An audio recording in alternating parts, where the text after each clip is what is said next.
June meeting, June 2021 meeting of the Atherton Rail Committee. May I have the roll call, Robert? Sure. Cherokee. Here. John Malbeck. Here. Jack Ringham is not here. Greg Conlon. Greg, you can unmute yourself.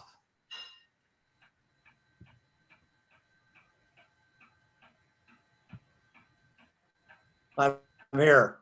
Excellent. Paul Jones. Can you hear me now? We Yes. can. Paul Jones. Here. Jim Jans. No. I called Jim an hour ago and warned him to come in because he missed the last meeting, just like I did. Yeah, I just texted him as well. Jim Massey. Here. Excellent. And then we have our council member liaison, Vice Mayor Lumpers, with us tonight as well. Yes, I am. Okay. Thank you, Tim. Robert. So moving on to item number 2, public comments. Are there any public comments for anything not on the agenda? Roland, did you have anything you wanted to comment, or is it something on the agenda you want to comment? I see your hand raised, so go ahead and speak if you want to comment on something not on the agenda. Yes, the only thing I want to comment is that the icon that Boris is using actually depicts the wrong train. Specifically that these trains at boarding height is not compatible with Caltrain. And I will be forwarding you all a link to a document from the High Speed Rail Peer Review Group. I believe it was 7th of February 2017, which actually advises the High Speed Rail Authority to address the situation. I will personally address it through legislation, make it a condition of this $4.2 billion the High Speed Rail Authority is asking for, and also making sure that the specification for the platforms is codified in the CPUC in the appropriate section. Thank you. Okay, thank you, Roland. Moving on to item 3, approval of minutes. All of you were sent the minutes from the April meeting. And are there any comments or changes, additions that anyone felt they needed? Hearing none, do I have a motion to So approve? moved. Do I have a second? Second. So all in favor, say aye. Aye. Aye. Any opposed? Meeting? Any abstentions? The motion passes, or the minutes are approved unanimously. Okay, so let's move on to item 4, the high-speed rail presentation. So Robert, We've got a quorum. Rebecca was wondering if you Yeah, I or have she it would and need to. I'll share it just now. So Okay. So yeah, if you run the presentation, I believe Boris will be the one doing the presentation. Am I correct? Yeah, I'm going to present. Robert, I actually made a couple last minute tweaks on a few words in the presentation. I think Rebecca probably has the latest and greatest. Would it be okay if she shared screens, if she's able to? yeah, Rebecca? we can. It's we can very, do very that. minor edits, so nothing of substance. I noticed that we had things like Fair Oaks. I think it was in the version you have Boulevard and it's actually Lane. So things of cleanup version of things. So apologize for that last minute Okay, tweaks here. so I'm making Rebecca a co-host so that she can share the presentation. I do ask that you email that to me so I can post it with the minutes of the meeting. Sure. Yeah, no problem. Okay, Rebecca, able to are you there? do that. Looks like we have Jim Jans joining us right now as well. Oh, great. Let's see. Oh, okay. It sounds like she's having some trouble. She just texted me that she's having some Zoom troubles this evening. So, Robert, let's just use the version you have, and we'll call it good. Okay.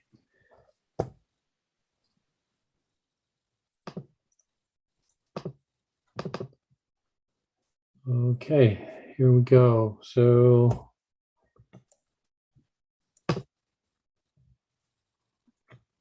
Okay. everybody can see the thanks. screen, I Yeah. hope. All right. I appreciate you guys inviting us back. I think this is the maybe third or fourth time I've done one of these. So always good to have a chance to give a little bit of an update. For today, we kind of put together a few slides focused on mainly the topics that Robert, you had sort of communicated to our team that the committee wanted to hear about. And so the presentation maybe isn't this kind of our normal big overview. It's more focused in on those specific items. So it jumps around a little bit because of that. But we can go ahead and get started. And of course, happy to take questions. I guess I should probably introduce myself. I'm Boris Lipkin. I'm the Northern California Regional Director with the authority. With me is James Tung, who's our project manager for the San Francisco to San Jose project section, and Rebecca Fleischer, who's part of our outreach team. So next slide, please. So first thing is the 2020 business plan. Again, for those kind of who follow the program closely, will know that normally we do a business plan in every even year. And the business plan is an overall kind of big update to the legislature about progress that's been made, the current status of the program, what's up next. We released our draft 2020 business plan in February of last year. Of course, before we got a chance to adopt it in March, we would have adopted it in April and submitted it in May of last year. The world kind of changed on us, and including how we're still doing these meetings differently than we would have otherwise. So we took several steps back, did additional analysis about the impacts of COVID on the program, what it means for both the entire world, but also what it means for the program in particular.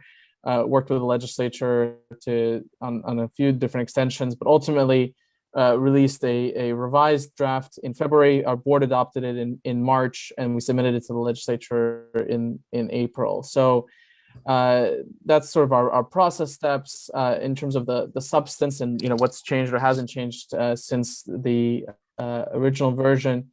If we can go to the next slide, please.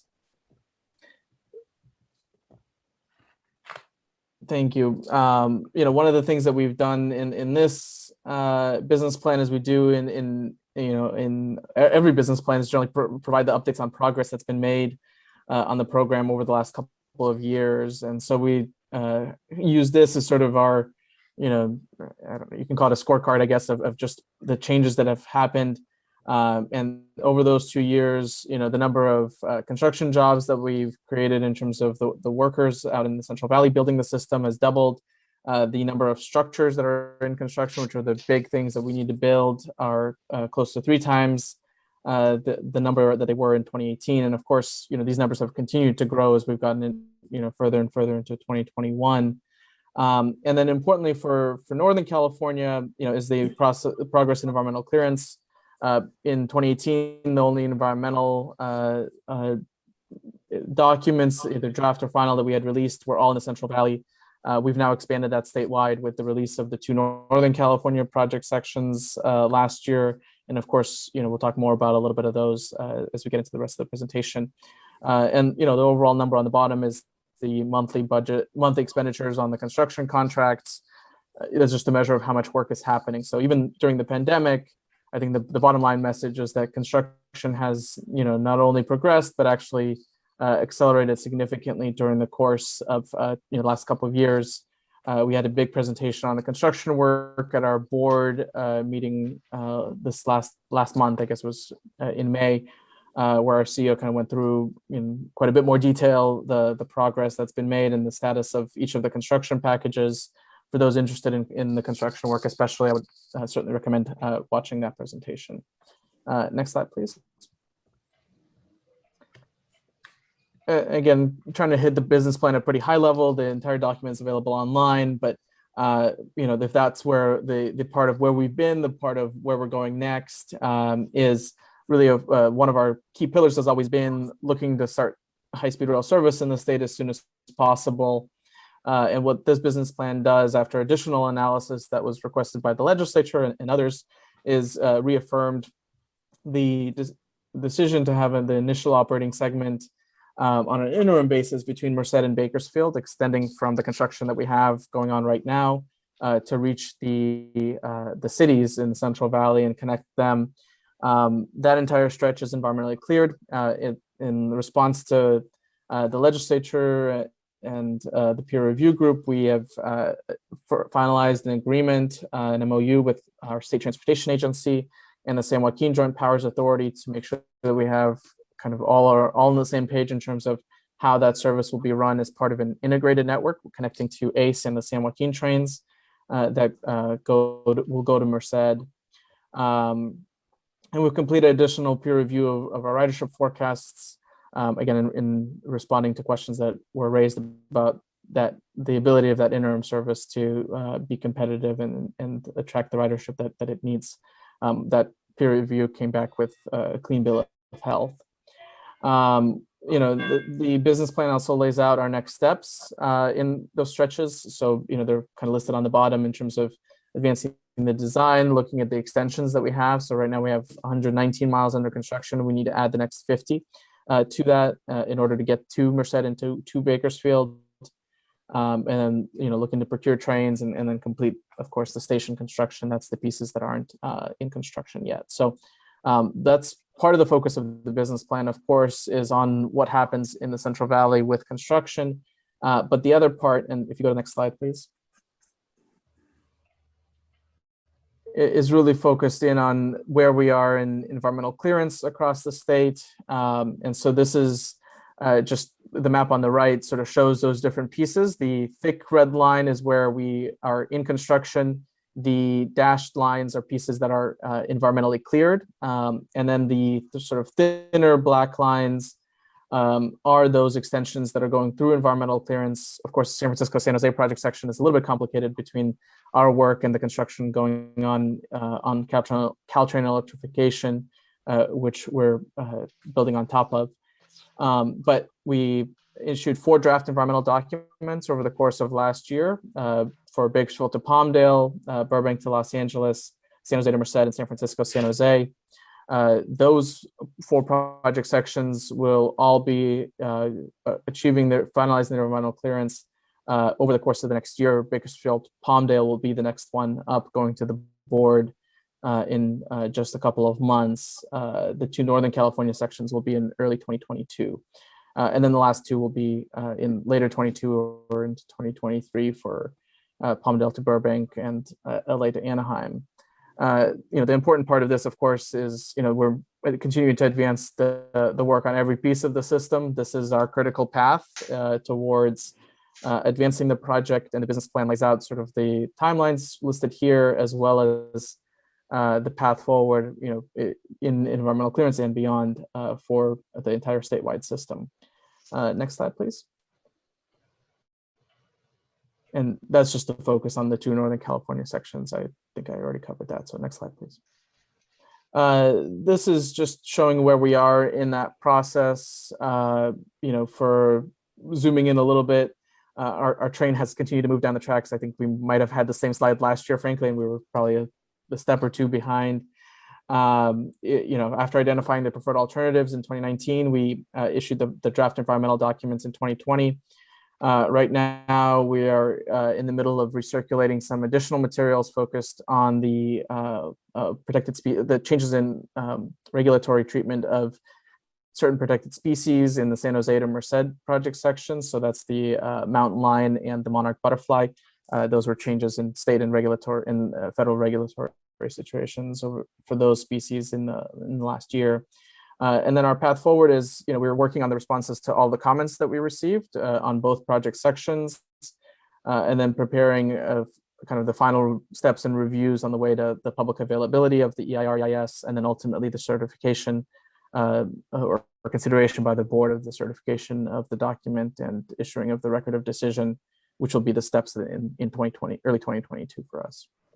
Next slide. When will you send out the final EIR for comments? So for San Francisco, San Jose, it'll be the first few months of 2022. It'll be ahead of about 30 to 45 days ahead of the board meeting is the general approach.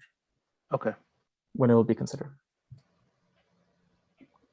and that's where all the response. I know we have the city certainly submitted comments. I didn't go through the whole committee membership, so I'm not sure. There might have been individuals that also submitted, but we certainly have the city's comments in our possession, and we are working on responses to all of those that will be included in the final EIS. So if that's the kind of quick snapshot of the business plan, going to some specific topics that, again, Robert kind of sent our way as areas that the committee wanted to focus in on. One part was just kind of as a reminder of the different project features in the section. I don't want to spend a lot of time on this. Again, I think this is probably information that the committee is generally aware of. But some of the big things besides kind of upgrades to the corridor for speed and safety and other improvements like quad gates across the entire corridor and fencing and intrusion detection. The other kind of key features are the light maintenance facility in the Brisbane area, changes that we need to make at the Millbrae station to accommodate high-speed rail service. We have alternatives that one has a passing track and one doesn't have a passing track in the middle of the corridor between Redwood City and San Mateo, and then the approach into Diridon Station. Those are some of the distinct features. Again, we're happy to talk about any components that the committee might be interested in, but not trying to go too deep, because I know that most folks probably already have a lot of this information. Going to a couple of specific areas though, so next slide, please. Okay, here we go. This is the light maintenance facility in Brisbane. The kind of hashed outline are the two alternatives that we have for the east and the west side of the tracks.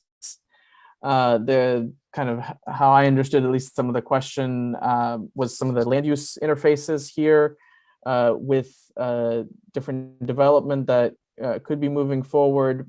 The story here is that the city in 2018 approved a general plan amendment. That general plan amendment included sort of two main components, though that's not all of them, of course.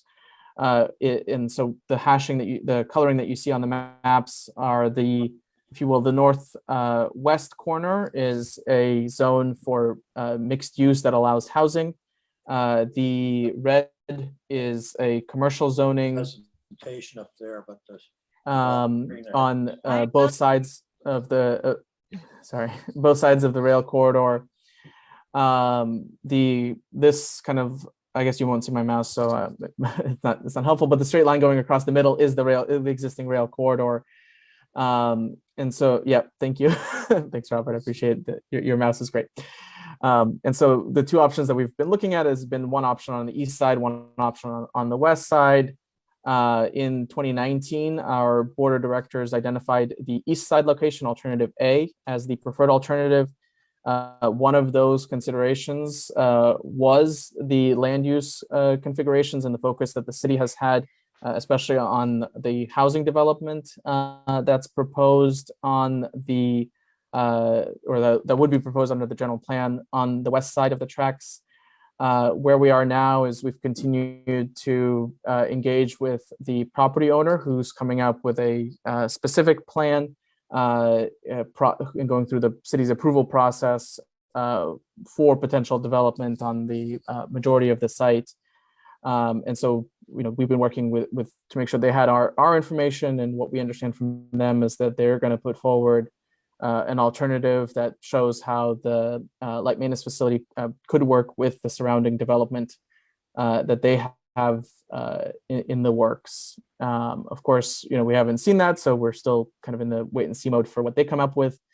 Ultimately, there's, we certainly see that as a feasible option for the two to coexist. But we have to continue to work with the city and with the property owner, of course, on that as well. Next slide, please.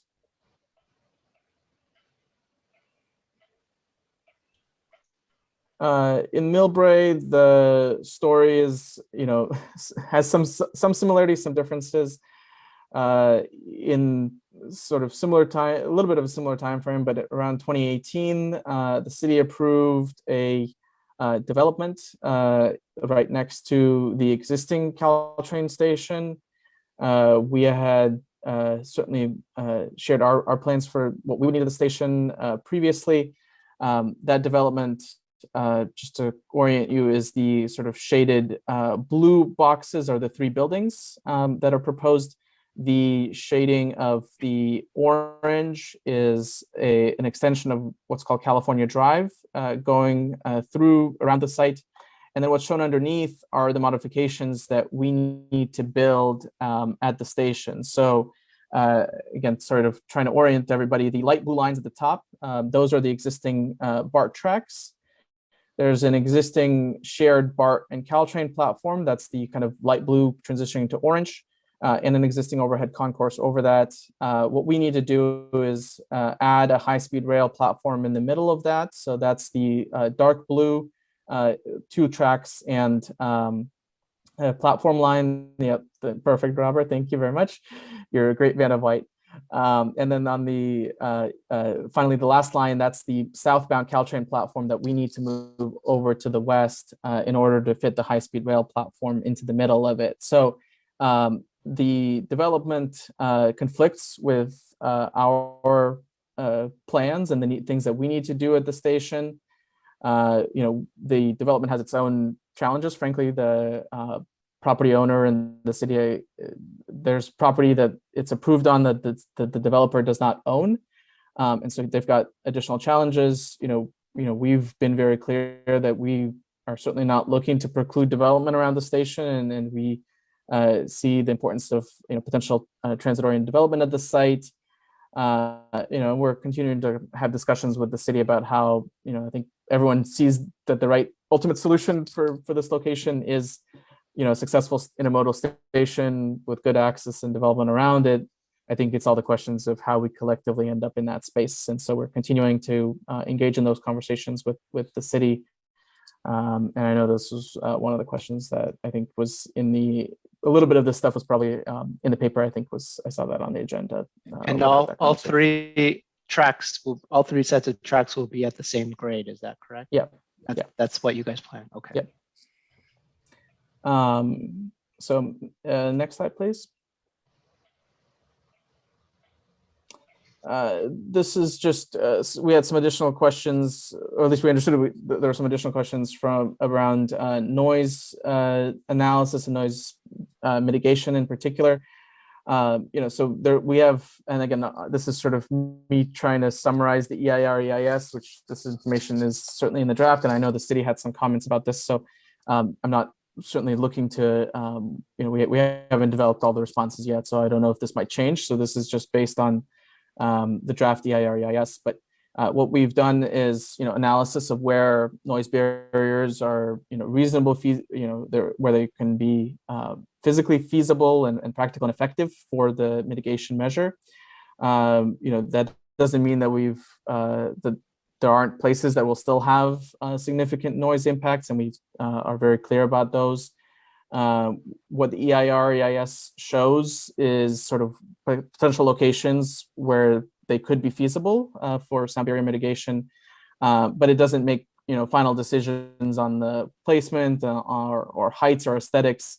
Those will all be part of final design with communities to make sure that noise barriers can certainly be contentious issues, and so some communities support them, some don't, and so we very much want to allow for communities to be part of those final decisions on where they should or shouldn't be placed, and what they should look like, and how they should fit into the surrounding environment. Next slide, please. Again, all of this information, just for those who want to dig in more, it's all part of chapter 3.4, which has analysis of noise, the noise impacts, as well as the locations where noise barriers would be proposed without quiet zones or with potential quiet zones. I think this committee knows probably better than anybody else on the peninsula the process for quiet zones. If they were to be implemented, that's a city decision ultimately, so we don't take that into we can't count on it basically as happening, but we understand that there might be desire in multiple locations up and down the corridor for those. So we certainly analyze what that would mean in terms of where that might change the analysis and the underlying potential mitigation measure here. The high-speed rail is interested in paying for some of the mitigation measures like quad gates and things like that.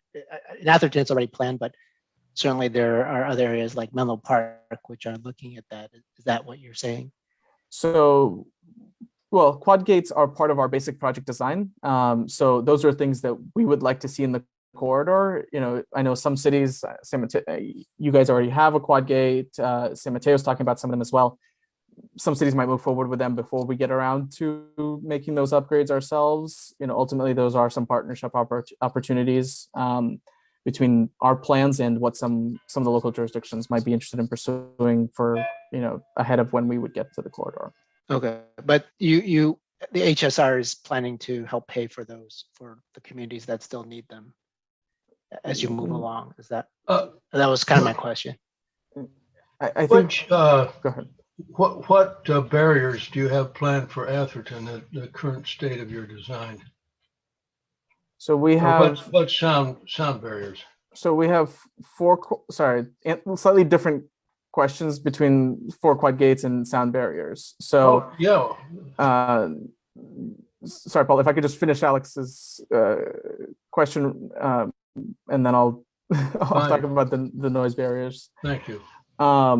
In terms of 4 quad gates, what I'll say is that those are improvements that we will need to have in the corridor. I think the question of who pays for it and how does it get implemented are all things that are sort of next stages of development and agreements that we don't have in place yet. So I don't have a specific answer on who should pay for that. We will ultimately need it if we're going to run at 110 miles per hour in the corridor. So that's kind of where we're at the moment. Okay. The last, and Paul, going to your question, in Atherton, what our analysis shows is that sound barriers would be effective if they were implemented north of Fair Oaks Lane. Sorry, this is one of my little last minute corrections here, not Boulevard. So the proposed kind of length and height is, at least again, what's effective is around 2,000 feet in length and 10 feet in height. This doesn't mean that that's the right answer. Again, there's a whole kind of design process that needs to happen as part of final design with the community in terms of working out the aesthetics, that gets into the height issues, that gets into the precision of whether these should happen or not. So certainly I don't want you to come away from this as saying, oh my God, there's going to be a giant wall or whatever, because there's still a lot of process kind of that's laid out as being how we get to those decisions together, whether this should or shouldn't happen. So Boris, again, more to just come on. to clarify, yes, when you say effective, you mean cost effective? Well, no, I don't mean just cost effective. I mean effective is in that it's effective to reduce the noise impact that the what are called receptors would feel. There is a cost-effective measure that's tied to that, but the effectiveness is, what I'm talking about is making sure that they work to reduce the impact. Yeah, so I would say we provided some comment, as you know, regarding the location of the barriers, and predominantly it was along the denser areas where we had smaller lots. The larger lots and the open spaces that are adjacent were not proposed to have any. And so that includes our town center, which is a public area, as well as the park. Didn't look like it included any proposals for the sound barriers as well as the larger lots. And so in effect, you had some spots where you would have a barrier on one side, but not on the other side, which may or may not allow for sound to bounce off of the wall and impact the residents that don't have one. But those are comments in our letter, and we certainly look forward to seeing how the HSR, how you all respond to it. Yeah, and I just want to reemphasize that the information in this presentation is completely based on the draft EIR-EIS, not trying to get into the responses to comments. We're hard at work on those, but I don't have anything to say about that at the moment. So. Okay. What? Next slide, please. There was kind of just a final set of questions, at least that I understood, about tunneling in Pacheco Pass. This is for our San Jose to Merced project section, for those who aren't as familiar with the entire system. But the two kind of orange sections that you see on the map, yep, that's the big one and the little one. Those are the two tunnels that we will ultimately need to build to get to from the Bay Area to the Central Valley. The one where Robert's Mouse is currently is about 1.5 miles next to Casa de Fruta, if you're familiar with Highway 152. The other one, the long orange line, is roughly 13 miles. So that's one of our longer tunnel sections on the entire system. And so, this section is similarly going through the environmental clearance process, on the entire stretch from San Jose to Merced. If you go to the next slide, part of our kind of what the business plan lays out, and this is a whole lot of information, so I'm not trying to make everybody read the entire thing. But in terms of our next steps, we're in what's called Stage Gate 3 at the moment. So that's part of our preliminary engineering and environmental approval process. But the next steps there include the 30% preliminary engineering and design work, which gets us in the Pacheco Pass area, specifically a focus on the geotechnical investigations that are our next step to continue to advance the design and essentially get into the pre-construction work around those big tunnel sections. So the business plan lays out the path to completing all of the Stage Gate 3 work for the entire statewide system. And so there's a number of things that go into that. But that's really what starts to set up the kind of early works that would be the next phases for how we're going to advance systematically through the process. So we still have a ways to go on certainly building those tunnels. There's really important. The geotech investigations are a really important precursor to that work, and so that's what we're laying out the path on how we get those pieces done. That allows us to get into design and then ultimately into right of way and into construction. So that's our next pieces in that stretch. Next slide, please. I think those were the topics that we had. Obviously happy to engage on other things as well, but that was our presentation. Okay. Thank you, Boris. So let me turn it over if the committee has any questions for Boris and team, and then I'll open up for public comments after that. Greg, you had a question? Yeah, just a general question. What is the impact of the new administration as far as you're concerned in funding high-speed rail? Good question. It's been pretty dramatic. For those following the program closely, you might know that we a couple of years ago, the Trump administration tried to rescind a grant that we had received previously, and we were in litigation with them over it, which basically resulted in primarily radio silence with our federal partners, if that's what you want to call it, at the time. That's been a pretty drastic shift since the new administration has come in, where we have almost daily conversations with the new federal administration and the Federal Railroad Administration, who's our kind of lead federal agency. Has and the so it's secretary been involved in California at all? yeah. So I mean, on the high-speed rail front, the president laid out what he called the American Jobs Plan, which is about a $2.3 trillion program of investment in infrastructure that included investment specifically in intercity rail, which would be the main pots that we would be competing for. In the rollout for that, he talked specifically about high-speed rail. The secretary has talked about wanting the world to be a leader on rail and high-speed rail. And so we're certainly seeing that's what he has said, that the new Secretary of Transportation, that he wants the U.S. to be leading the world in high-speed rail. Leading it. Leading it. Yes. That's a dramatic shift, isn't it? That is a very dramatic, yes. So it's a very different conversation to be having, with this administration than where we were before. Of course, things like the American Jobs Plan is ultimately up to Congress to decide what they want to do. And so, we're following along and seeing what will come and getting ourselves prepared should those opportunities present themselves. We do see the need for additional federal investment to get the program done. And so, certainly following that conversation very closely. But it's been much more positive. Are you working with the California caucus? Yeah, certainly the California delegation is very actively involved. So are our two senators and the Newsom administration are all part of that. What about the Kevin McCarthy and the Republican caucus? Are they trying to support you, or are they still against it? They are not our biggest fans, so they're a little bit more challenging. Still? They used to be, but not for the last decade or so. All right, can I ask you a couple specific questions? On the Pacheco Pass, is it grade that steep that you have to tunnel?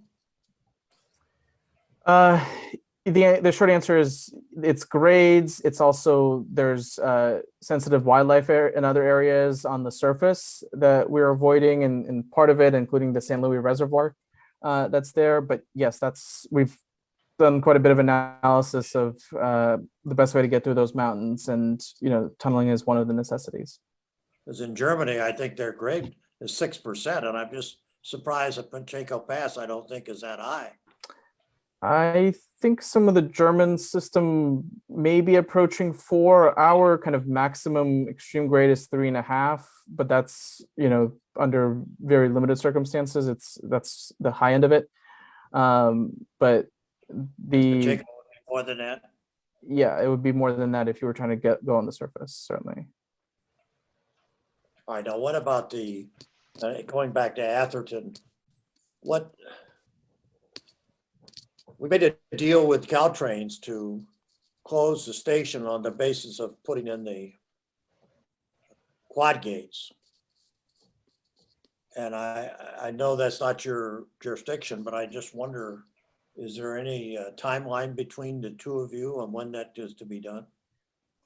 Because I know you've committed to do them all. So Greg, I'll answer that. So Caltrain and the San Mateo County Transportation Authority, they're gonna have that done in the MOU with Atherton by December of 2022 or 23. I can't remember. 2.5 years from now. That would be 23. 23. Yeah, 2023. So that's the committed date that in the MOU. So they have a specific date, Yes, December 1st is when they're supposed to be completed. 23 or 22? 2023. All right, thank you. Paul, you had a question? I guess. Yeah, Jeff, sorry. this is a more general question, but I'm curious. I've read a lot of your update releases and realized that you're very actively putting roadbed down through the valley. Have you actually laid any rail yet? So right now the construction work is the civil works, which is basically everything under the tracks. Right. Is the simplest way of explaining what that is. Right now we're in the middle of the procurement for what's called the track and systems contract, which is everything tracks and above. That went out almost a year ago, didn't it? Well, it's a pretty long procurement process. I think the bids are due. It's sometime this summer. I don't remember the exact month, Paul, so forgive me, but it's coming up in terms of when the bids are due. There's 2 international teams who are part of that procurement. So that's the next work. We want part of our effort is to make sure that when we hand over the system to them, that it's all ready to go for them to be able to build efficiently. And so our focus is very much on finishing the civil work construction. Our first construction package finishes basically around 12 months from now, or a little bit less than that. At this point, construction package 4 will be completely done. And so we are kind of seeing the end of the construction that we have ongoing in the Central Valley, and teeing up the next pieces that go for the railing on top of that. If I can just say one more thing about the station closure process, insofar as you guys or the city is interested in pursuing state or other funds, we are certainly not we certainly weren't advocating to close the station. That's your all decision. But for us, we would need to remove the holdout rule in order to operate in the corridor. So insofar as you're closing the station, that solves that problem. We'd be happy to support grant applications or other things that you're doing with a letter of support or something like that, if that's of interest for you. Are you saying you have to do the holdout corrections to run the trains?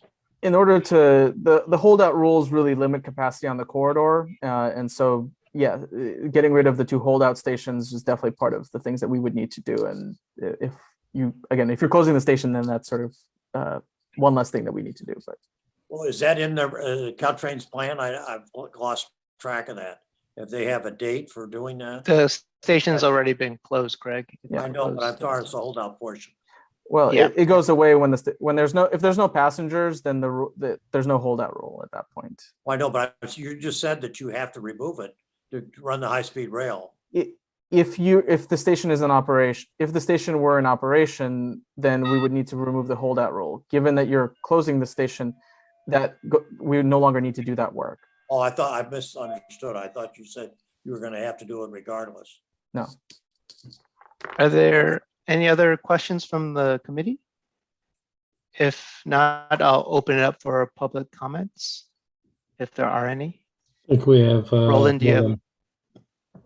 Roland, you have your hand Yeah, up, so go ahead. Yes, thank you. Do I get 2 or 3 minutes? Robert, what is our? Huh? what is- Well, I'm gonna say if you have comments, there's different than questions. You have questions for high-speed rail? No, I have no questions. Okay, so if Only comments. it's a comment, then we can give 3 minutes if you have that much. Otherwise, less is more. Okay, probably not, but much appreciated. Thank you. So the slide that talks about CPUC section 185033, if you look at that section, right above it is section 185032. The first subsection gives the High-Speed Rail Authority exclusive right to design, build, and operate trains at speeds in excess of 125 miles an hour. The subsection right below it gives anybody else the right to operate trains at speeds in less than 125 miles an hour. And this is the reason why Caltrain made it very clear that it will be the lead agency funding construction in the peninsula. The slide with job numbers is misleading, as has been covered extensively in the press. The correct chart is located in the monthly Finance and Audit Committee meeting report, which reflects less than 1,000 actual jobs every month. San Jose to Sacramento via Giro and Merced has been obsoleted by Link 21, some of you may be familiar with. So I asked the legislature to appropriate $5 million to NTC to study a faster alignment between Giro and Fresno at grades of 2, 2.5, and 3%, which hopefully will require little tunneling, if any, hopefully none. The early train operator requires a $40 million operating subsidy to operate between San Francisco and Gilroy. So the obvious solution here is for Caltrain to operate the high-speed rail service, just like the San Joaquins will operate in Central Valley. And this will take place while we figure out a better alignment to Fresno, which, as I mentioned earlier, will require little to no tunneling. The new Link 21 Transbay Tube will move the Brisbane maintenance facility to Auckland. The comment I made earlier about shared platforms will eliminate the need for dedicated high-speed rail platforms in Millbrae. Noise barriers, you touched on them. They need to be at least 20 feet, but as one of you mentioned, vegetation is the best solution because it stops the sound from bouncing between the barriers. Quiet zones, as also you mentioned earlier, are an entirely a separate issue that Atherton is very familiar with. The best time for quad gates, and I will be touching on this on Monday at the Caltrain board meeting, is to incorporate quad gates into the Caltrain warning time design for the gate crossing. And yes, we will expect funding to come from the High-Speed Rail Authority.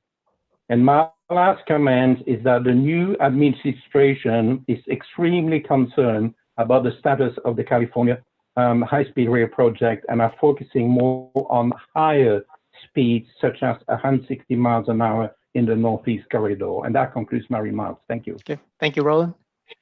So I'd like to open it up now for any committee discussion. Or perhaps we've done all the discussion through via the questions. Let me see if anyone's got their hand raised. Yeah, this is Robert. I just have one question. Boris, you Okay. touched on the conflict with proposed development in both Brisbane and Millbrae. With the approvals that have been given to date, doesn't that significantly increase the right-of-way cost to the high-speed rail authority?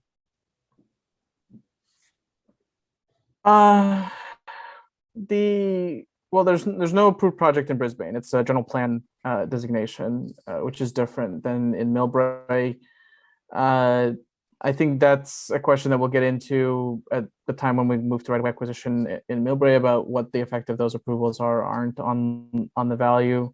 I don't have a way to speculate on that right now. Okay. Are there any other comments from the committee for discussion? Don't see any. So Boris, Rebecca, and James, thank you very much. Thank you for being patient for the first few minutes while we got the quorum. And thanks for giving your presentation today. No problem. Thanks for having us. Have a good night. Bye-bye. Okay, let's move on to the next item on the agenda. It is 5A on the regular agenda, Atherton Caltrain station closure update. Well, thank So, you, Robert. Chair. I'm just going to provide a brief update. I mean, there's been a lot of work that's gone on since we've all last met. At this point in time, the entire center platform has been removed and has been graded. That was done last month by Caltrain. They had they issued a contract for it. I think it was Granite Construction that did the work. Additionally, the decorative fencing that separates the active rail corridor from the platform area and from what is our maintenance and use area has been installed, and that runs from Fair Oaks Lane all the way down to Maple. And last week they put the dog leg in, tying it into Maple. We anticipate that in the next 2 weeks that the gap in the fence there, the gap in the vegetation between the decorative fence and moving towards Watkins, Caltrain is aware of the safety concern about people being able to go into the active rail corridor. And so within the next couple of weeks, we anticipate that they'll be putting in a length or two of chain link fence to close that off. You're talking about the one on Maple. At the end of Maple at Station, there's a gap. Yeah. In They actually already did that on oh, Sunday and Monday. okay. Well, that's good to know.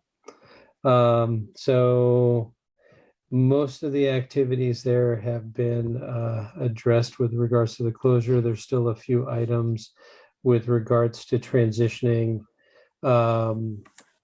the lease area to us that are pending.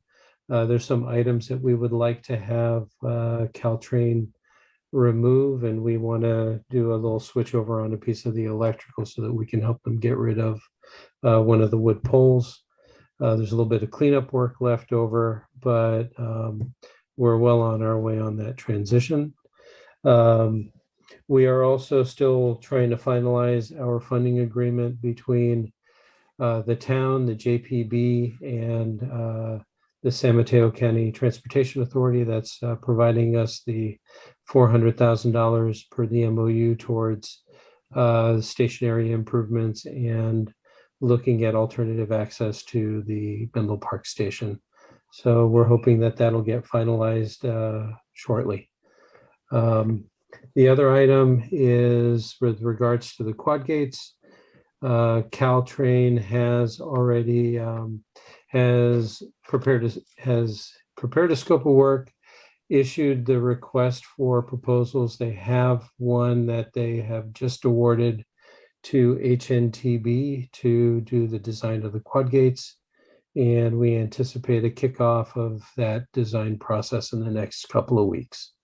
And so as you had mentioned, Chair, the goal is to get the work done by December 23. So first step is moving forward with the design of the gates. So that looks to be getting started very soon. Thank you, Robert. Are there any questions for staff on this from the committee? Let's see, I got to change my view to the full. Oh, here, I'm going to stop sharing the screen there. There we go. No problem. I only know about the completion of that extra fence because I live right there. So I have a daily update if I just look out my window. But I did have a question about did the council have a decision on what they're going to do with the old station building, or they're still deciding?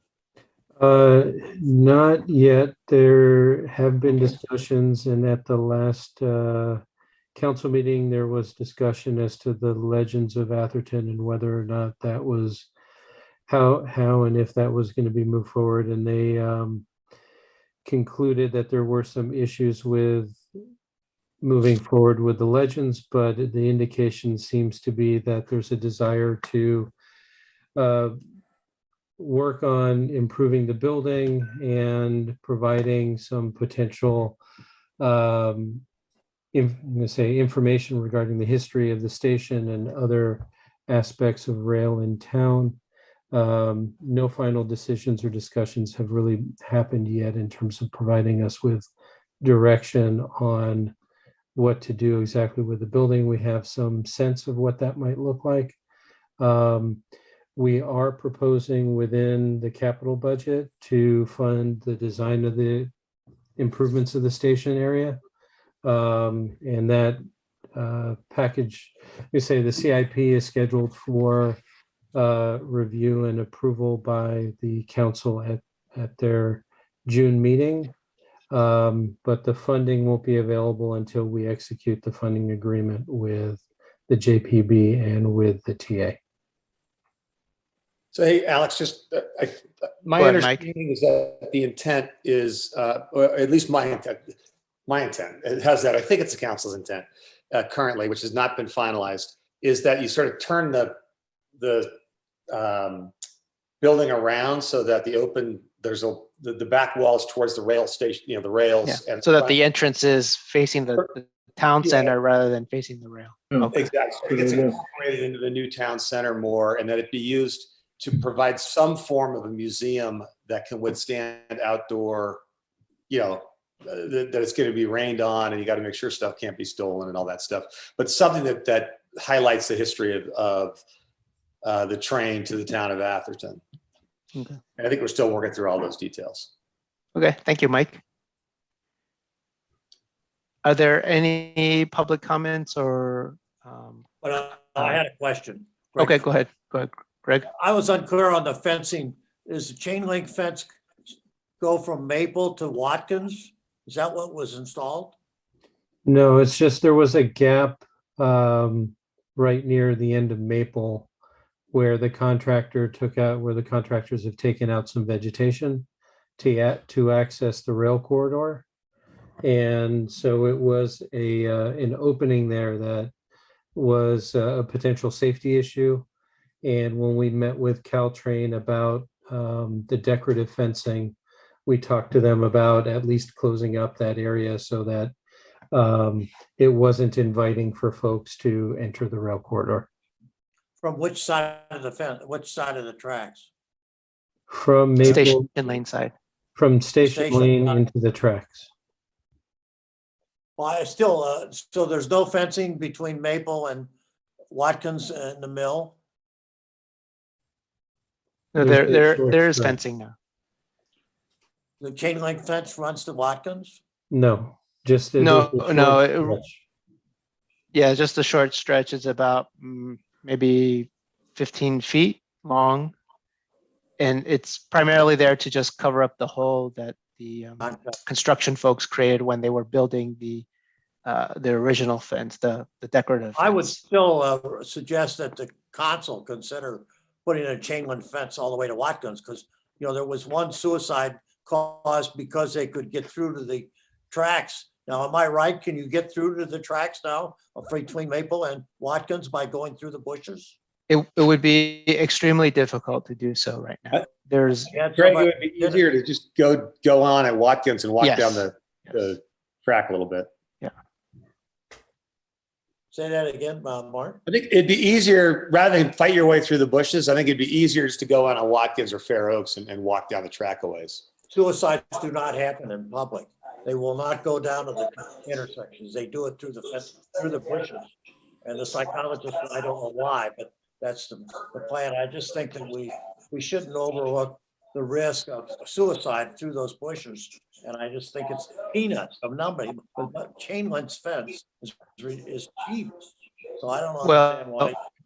it would actually be hard for, if you go look where the chain link is now, you can take a look at Station Line, but if they wanted to climb the fence, they could climb the fence.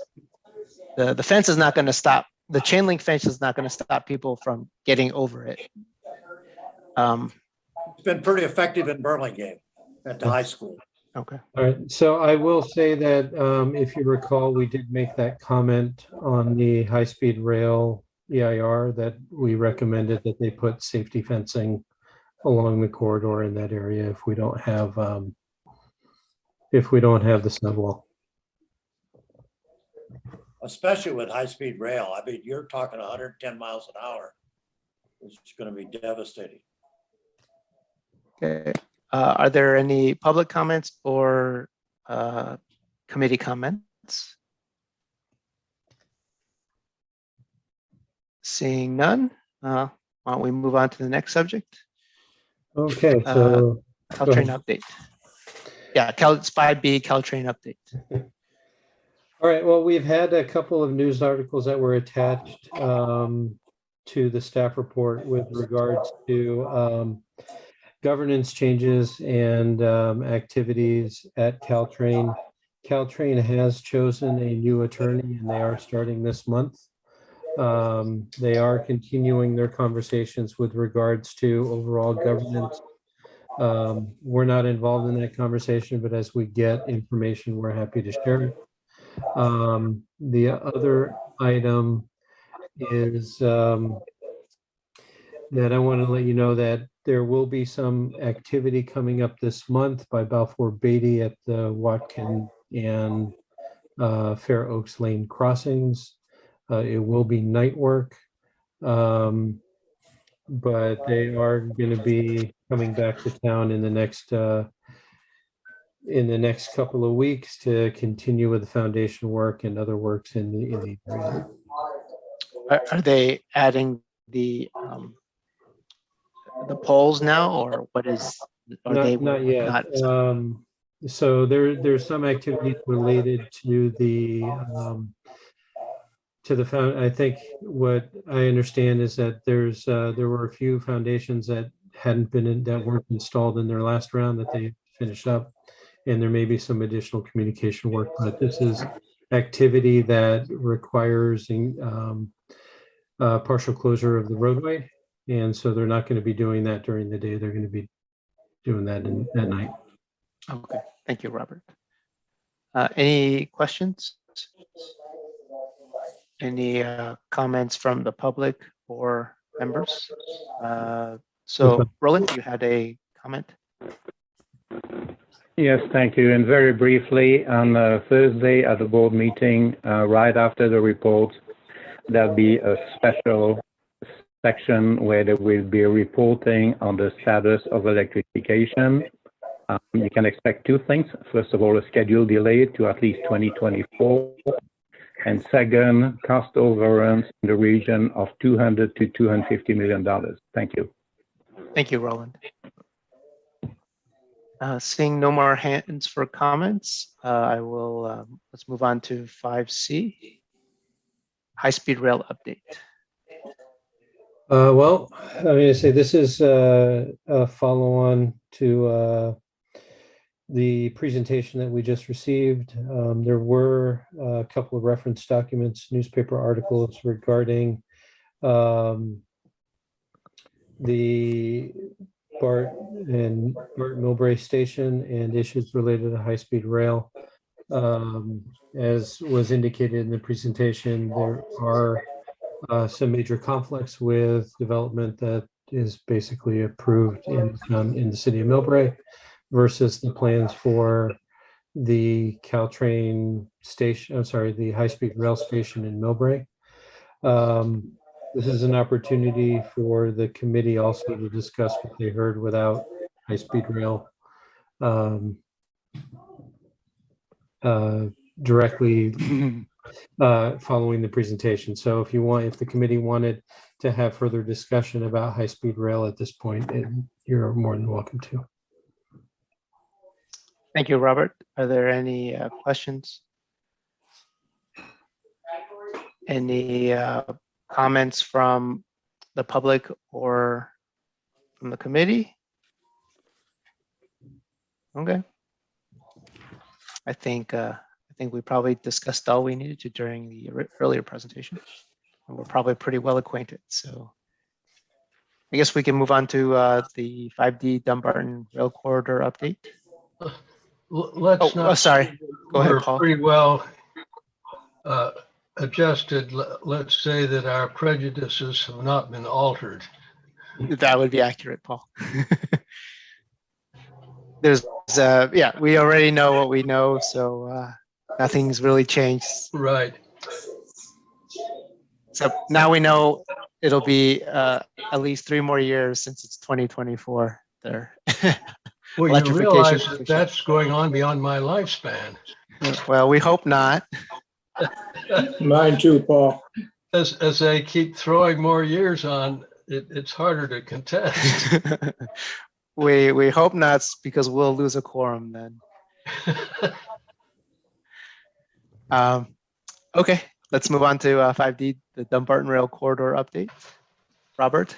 Okay, I don't really have much of an update. I did provide a slide deck that was used in a recent public meeting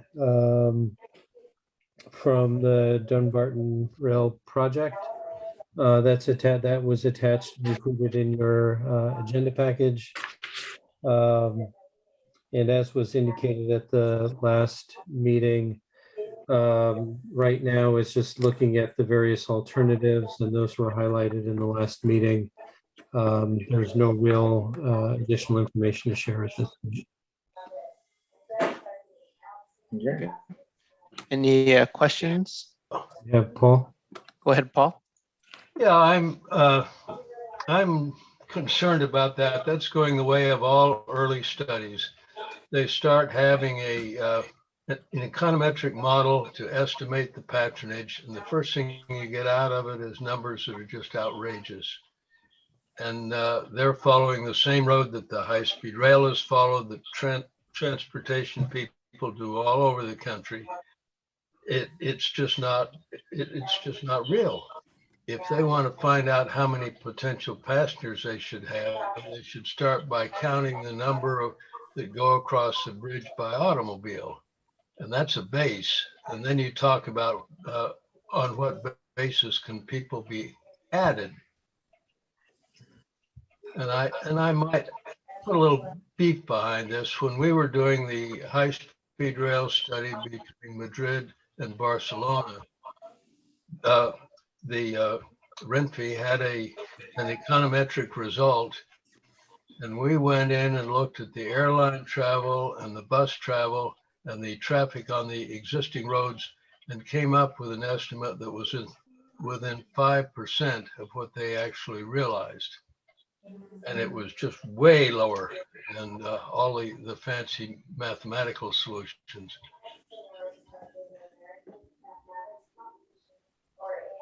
Okay. Thank you, Paul. Any other comments? Okay, let's move on to 6, which are any committee and staff member comments. So wanted to open it up to anyone on the committee that had some general comments, not anything that was on the agenda, but related to our rail purview. Go ahead, Yes. Greg. Greg's got his hand raised. Yeah, I just wonder what's happening between the BART discussions on merging with Caltrain. Is there anything there? I saw it in the paper for a few days and I didn't hear anything earlier tonight about it. Yeah, well, if I may, from what I read in those papers as well, there's a private group that did a poll of Bay Area residents, would they like to see BART and Caltrain merge? And some might say it's a push poll where that is what, I forget the group that did the poll, but they are interested, they're transit oriented organization, and I think they've had a interest in getting some consolidation with the agencies coming together, and 2 of the major ones are Caltrain and BART. So some might say that may not necessarily be a fair poll because they have an interest in trying to get them to merge. But that was just a poll. There was no discussion between BART or Caltrain. There were comments from Caltrain board members in response to the poll, and the San Mateo County representatives seemed very much against the idea and also downplaying the poll results. I forget if they interviewed anyone from Santa Clara or San Francisco, but I don't think anyone from BART responded. Well, third parties, it wasn't BART itself. It wasn't BART. It wasn't BART nor Caltrain. It was a third party. It was a nonprofit group that has an interest. I forget the name of the nonprofit group. Yeah, what I read, they have a specific interest and the questions were skewed to get the answers that they wanted, as you would expect. Yeah. That was the perspective of the San Mateo County Yes. representatives. Yeah. And their interest was to make it happen rather than not. Yes. happen. Yes. That's their because that's been their perspective, that specific group is wanting to do consolidation and such. Well, this goes Alex, is along that with, the Seamless Bay Area? That sounds right. Talking about? That sounds right, Jim. that sounds a lot like what Malcolm Dudley was pushing from time to time when the opportunity arose. He thinks that there should be consolidation of the transportation projects around the Bay, and it makes a lot of sense from an economic point of view. So, John, you had a comment, and then I'll turn it over to Roland. I think Roland can comment in public comment. Okay. Why don't we let Roland go first then? Roland, go ahead. Thank you. So a couple of quick comments. First of all, is second the comment that Paul made about operators coming up with accurate ridership numbers. I'm going to send you another link from the early train operator, Deutsche Bahn, which basically says the reason why they chose the Central Valley instead of San Francisco to Gilroy for the start of operations is that they would only add 6% ridership on top of the Caltrain ridership, and therefore the business case did not make anything else. And I forgot what was the second thing I was going to talk about that you guys were just talking about just now. But I'll come back to Seamless me. Bay Area poll. Yes, absolutely. So on the BART integration, what is more likely to happen is that the board structure will remain the same, but instead of having same trains in charge of administration, the board may choose to have a similar structure to Capital Corridor, whereby BART does the administration for Capital Corridor. And by the way, the amount that they charge Capital Corridor is $4.9 million, not 29.4, which I think is going to be of a great interest to the board. Again, this will be discussed as part of the chairman's report at the Caltrain board meeting on Thursday. Thank you. Okay, thank you, Roland. So John, you had your hand up? Yeah, I did. Yeah, I'm unmuted, I think. Yep, we I can don't hear know you. whether this is the right point in the meeting to make this comment. And I guess it's directed more at Robert and perhaps Mike than the whole committee. But I'm wondering if at some point we should be having some sort of a discussion of what the mission of this committee is. I mean, we get together, we get interesting information, and we don't seem to do much with it. And I mean, the tasks that we've had in the past few months have been to review the business plan and review the EIR, and that's fine. But is that the extent of it, or should we be doing some sort of regular reporting to the council on the status of things, or should we be attending these meetings and trying to influence some sort of decisions that are going on by the local organizations or the legislature, or what? I think we need a mission. So Are you politicking to be chairman, John? That's not my mission. My business. What are we doing? Okay, well, I'll try and take that on. Over the last year or so, the charter of the mission, as you know, is changed a bit. And so the council approved a charter along with the rail policy changes last year. And so the focus of where we had been previously included advocating for rail service, restoration of rail service at the station. That has changed. We are working in a cooperative relationship with Caltrain to affect the quad gates and stationary improvements at this point in time. So we're, as noted earlier in the agenda, we were reporting out on that. The council relies on the rail committee to advise on topic areas where either they have directed the committee to look at, or with regards to items that we are expected as a town to respond, as you had indicated, on the business plan and on the EIR. And so the work of the committee greatly helped the town in terms of providing the formal responses on those documents. Upcoming, as the design moves forward on the quad gates, we'll probably be talking about that. There's probably going to be additional conversations as electrification gets closer to being online, to make sure that the impacts of electrification, our concerns, are adequately raised and considered. But we, as a committee, report to the council and respond back to the council with regards to the items that they are looking for us to opine on. And we are keeping abreast of all of these topics because we use that information to, as background, to provide recommendations to the council, if that helps. Yeah, if I may, in some sense, we put into this committee what we are interested in many ways. So, Narissa very famously took an interest in quiet zones, and she did all that research and brought forth to the council members' attention and to the committee's attention. So that's just one example. I mean, Paul has done a lot of work on HSR, doing research on that. And I remember Jack did a report for the committee as well. So each of us, if we have an area of interest around rail that affects the town, we can certainly pursue that, whether it's being part of meetings that are going on, whether it's Dumbarton or HSR or Caltrain, and informing the committee.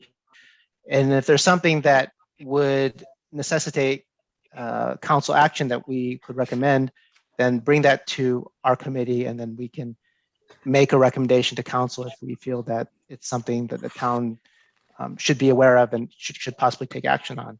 So in one ways, Robert will bring us things that are constantly relevant that they want us to take a first look at before we bring it to council.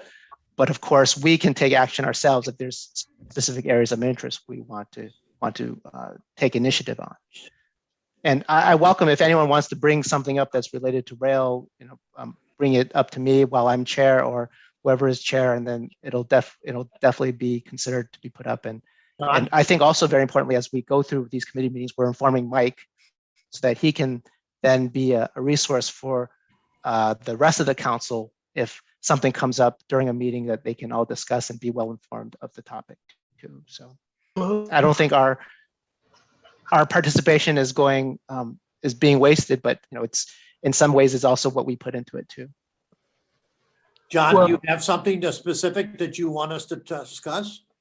No, it's not that I was sitting here with a particular topic in mind. I was just wondering if there were, something more specific that we should be focusing on, other than just receiving information that Robert brings to us. I don't know. I mean, let me ask specific. Mike, are there things that the council wishes we were more providing them better information on?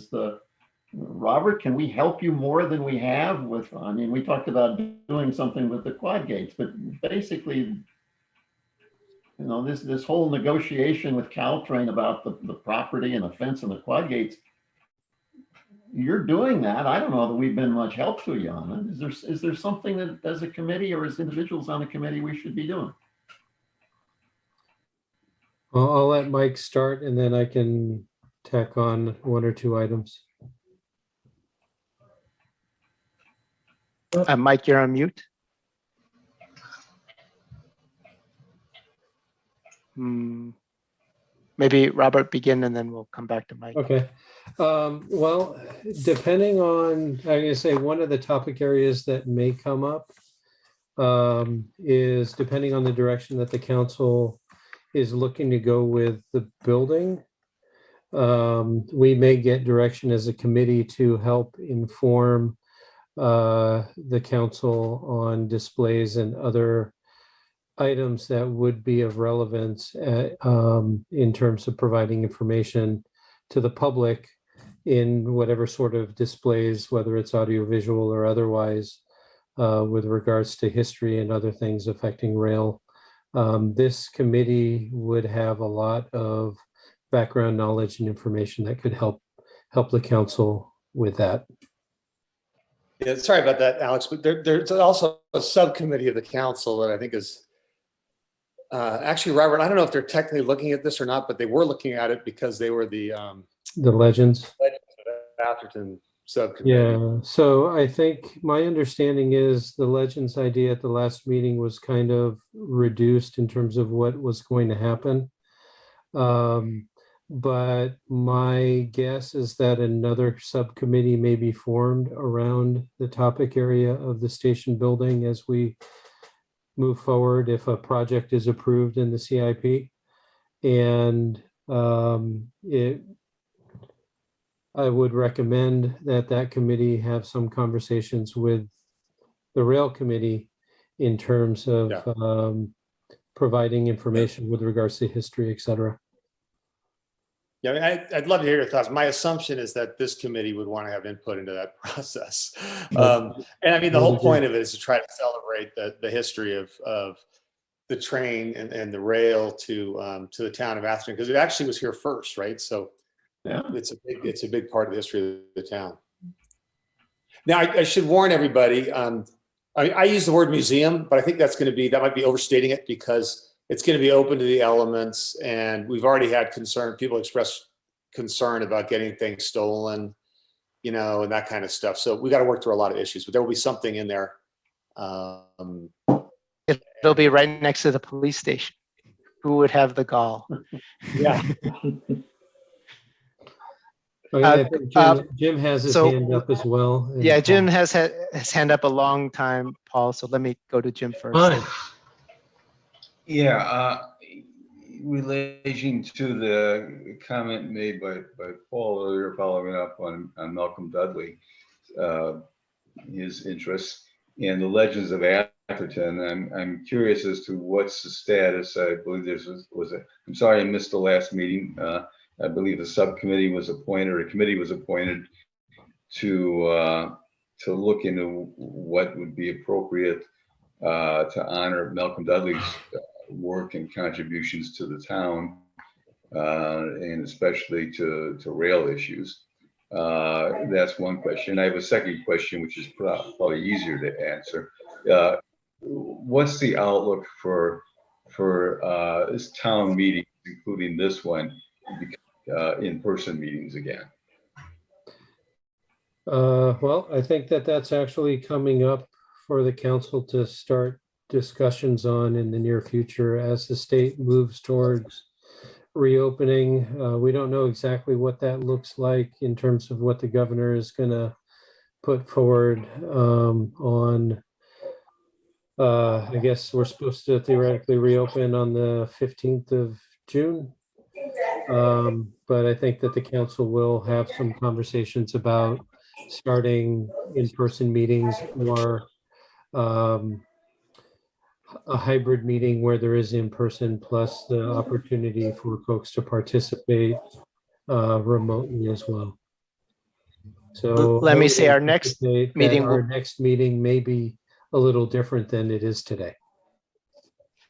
Our next meeting will be August 10th, because we've been displaced by what usually displaces us, what is likely to displace us again in the first Tuesday of August, which is National Night Out, which the town is planning to have. So, so at least that's coming back. That's probably a precursor. And Jim, with regard to your question about Malcolm, you had mentioned that to me in a conversation, or I can't remember if it was a phone call or a conversation now, but you had raised that with me. And I passed it on. And I think it's under consideration is all I can say at this point. I think we don't know what we're doing with the legends. We don't know what a legend would be. We don't know what we're doing with the train station itself and whether there might be an opportunity in there or not. But it's sort of in the mix as we're talking things through. And I will do my best to make sure it stays in the mix. I don't know what that means, Jim, but as we get closer, it should take greater shape. Certainly, Malcolm has been a big part of both rail history along the peninsula, as well as town's history. So Well, you know, one of the things we could do is meets those two criteria. one of the things we could do is put plaques in the station with Rosemary and Malcolm and anybody else of that magnitude, as you would in a ballpark or in any organization, to recognize people who have made an outstanding contribution to the organization.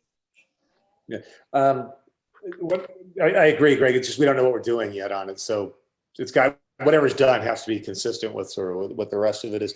You know, one thing this committee might do is somehow make a formal recommendation or recommendation through Robert, a statement of the intent of the committee or the desire of the committee. That would help further these things. Should we maybe let's add that to our August agenda? Yes. But wasn't there a subcommittee of this committee formed? Yeah, there was some difficulty in terms of getting together with that issue, and so I'm going to try and push a little bit to convene something in short order so that we can get that. I think that committee was to honor Malcolm. Yeah. Right. And this one that Mike suggested was more general to the station, what to do with the station rather than how to honor Malcolm. Okay. So the committee to consider an appropriate honor for Malcolm Dudley hasn't met yet. Is that what I'm hearing? That's what you're hearing. That's correct. But we'll be pushing to get that going in short order. And I think that Chair, under topic 8, we can certainly look at adding things on the August agenda related to both items. And Yeah. Well, I would definitely, I haven't been a friend of Malcolm's going back, over 20 years. No, more like 30 years. I would definitely like to have some input into that committee if I could. Okay. Had you been here last time, you'd have been on the committee. Oh, I'm sorry about that. I missed it. I missed the entire meeting. I missed it completely. I'm very sorry You about would that. have been on it for sure. Those things happen. Paul, I think you had one last comment. Well, one thing we've skipped over in all this, this goes back to Narissa as well, is the constant warning time system for the electrified Caltrain line. And the last I heard from Caltrain, that was in trouble. And I don't know what's happened since then because I stopped going to their board meetings when they went online. I think they're going with the dual speed check or 2-speed check. That's what they call it. That's too coarse. Well, That's that's not going to work. whether it works or not, they got FRA, some kind of FRA approval to use it. So Well, we'll hear more about that in the future, I'm sure. I'm sure, yeah. But that's what they're going with. That's the only thing that they've been able to use, and for whether it's effective or not, they've got the political approval to use it, so that they're proceeding with that. It'd be nice if they had some technical approval. Political approval, maybe. So Following up on let me. Following up on John's comment, I wonder, most committees and organizations have annual or biannual retreats to figure out, what they're doing, where they're going, and what they should be doing. And I think that's what John was kind of insinuating. And I wonder whether that would be a worthwhile exercise for the committee. And we may decide that we no longer need to function, but at least we'd have more than 2-hour meeting to figure that out. And we could have a dedicated time with a dedicated agenda of where we're going and what we're doing, and whether we got the right people on the committee, and whether the board is supportive of what we're doing. And, I'm just suggesting that we consider having some sort of a visioning or a retreat of the committee to take a hard look of the issues that John brought up. Should we make it an agenda topic for our next meeting, or you want to have a facilitator to help us or something like that? I don't know. Yes, if I think a the town- facilitator would really help, and I've got one that if you want to use her, but I don't know whether she probably charges something, but I'm not sure how much, but that would be a possibility. But we could do it with local staff if someone felt they were capable of doing that. It's a unique skill. Okay, Thank let you. me talk with Robert about it in preparation for the next meeting, and see, maybe we could do something in August, or I don't know if the town is willing to pay for a facilitator, but maybe if staff could do it, then we could go through and also prepare everyone as well, the committee members, for bringing ideas about what we can do, and Mike always will be welcome in terms of bringing his perspective from council in terms of whether we're on the right track. or not. Well, he's got two. Who's the other council member that backs you up, Mike? I believe Diana Hawkins Manulian is our backup That's council right. member. Well, she should probably get her feet in the water here to find out what we're doing. But I don't know. That's up to you and her, I guess. But I'll mention it to her, yeah.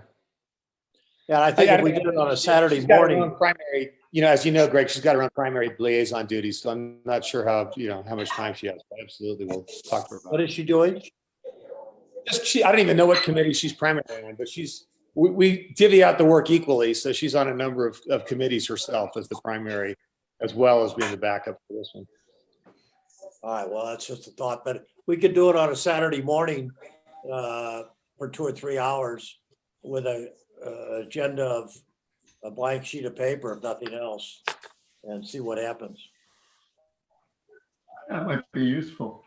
And sort of along the same, where do we stand, Alex, on the on membership. It seems to me I saw in something from the town that there are, I don't know, 2, 3, some vacant positions. Are we working to fill them, or are we deciding that a smaller committee is sufficient, or where does that stand? Well, we don't decide, the council decides, but if they are unable to recruit additional members, I highly suspect they will reduce our membership. So right now we have 1, 2, 3, 4, 5, we have 7 folks right now. We have 2 vacancies.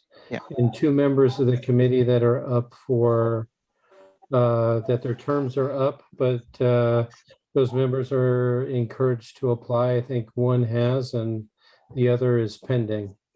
And so, Okay.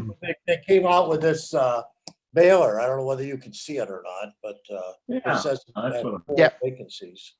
yeah, so the 4 vacancies are 2 actual vacancies, and 2 are terms that are expiring at the end of the month. And so the council, I think at their next council meeting, is considering the appointments to all committees. As part of that, if we do not have enough applicants for the rail committee, the likelihood is that the membership number will drop from 9 to probably 7. And who are the 2 that are expiring this month? I think you're one of them, Greg. I was wondering if I was. I thought it was. Don't forget to apply. Who's the Yeah, other so one? if you intend to continue on, Greg, don't forget to apply. Yeah, well, I may move out of here in the next 2 weeks, so we'll Oh. see. Okay. Well, we hate to lose you, Greg. We'll see. I hate to lose the rail committee. I've been on it for so long, and I've had Even if you move, at least come by, make some public comment. And then I'm we not can- going far. The worst place I'll go is the golf course up at Sharon Heights. so Okay. somewhere in that area. But be sure to attend one of our committee meetings so we can give you a proper goodbye if you do end up moving. Okay, why don't we, I think we're all commented out. Let's move on to any remaining public comment. Item 7, Roland. If you have Thank some. you. Yes, thank you. Much appreciated. With your permission, I'd like to give you some breaking update on the concern warning time that Paul brought up. I shared the information with the board, both at the Finance and the Whipley Committee last week. Specifically, they've installed new devices at 2 grade crossings in San Jose at Virginia and Ozare. The specification was correct, which was 32-second warning at an approach speed of 35 miles an hour.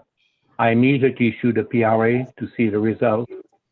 And I found trains traveling at less than 10 miles an hour were taking up to 3 minutes warning time. The bottom line, this doesn't work. I subsequently dug further into this and found that the manufacturer is, again, G Transportation System, which is the same firm that big against Wabtec for the old, C-Bus PTC system. And they were, okay, the bottom line is at the end of the day, went back to Wabtec. We have got the exact same situation here. We need to make a change. Specifically, we need to make a change to Siemens in this case. And I found something actually very nefarious in the process.